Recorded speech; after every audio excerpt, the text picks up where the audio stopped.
Salut, j'espère que tu vas bien. Aujourd'hui, concept très spécial, on va pas apprendre une compétence, je vais vous raconter une histoire. C'est l'histoire de Edward Mordrak, je vous en dis plus un peu plus tard dans la vidéo. D'abord, je vous montre les nouveautés sur cette vidéo parce que vous avez remarqué, il y a plein de nouvelles choses. Déjà, micro-cravate, juste là. Ensuite, petite lampe plasma, t'as vu, je vais très vite, hein.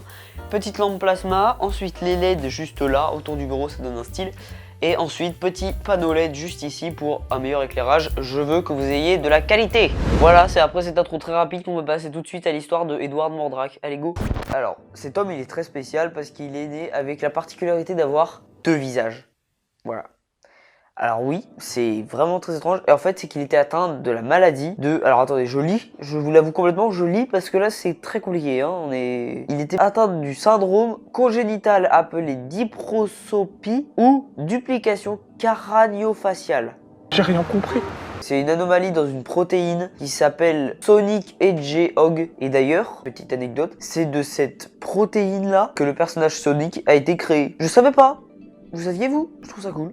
Voilà, petite anecdote, comme ça vous vous coucherez moins con. Moi aussi. Hein. Edward Mordrak, il est né au 19e siècle. On n'a jamais su la date de sa naissance. Il est né dans une famille bourgeoise et sa mère, c'était tout simplement la comtesse de Darlington.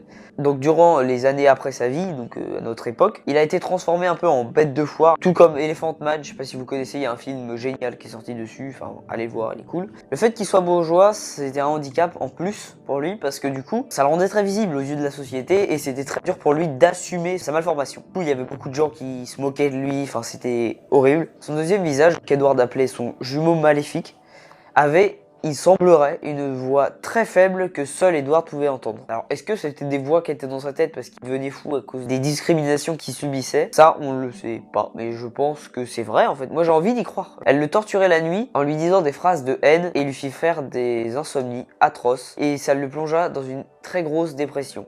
Edward aurait dit apparemment en 1960 dans l'almanach médical Anomalies and Curiosities of Medicine, jugez pas l'accent, wesh, jugez pas. Il aurait dit donc, je cite, l'imagination ne peut concevoir les tentations effrayantes dans lesquelles elle m'enveloppe.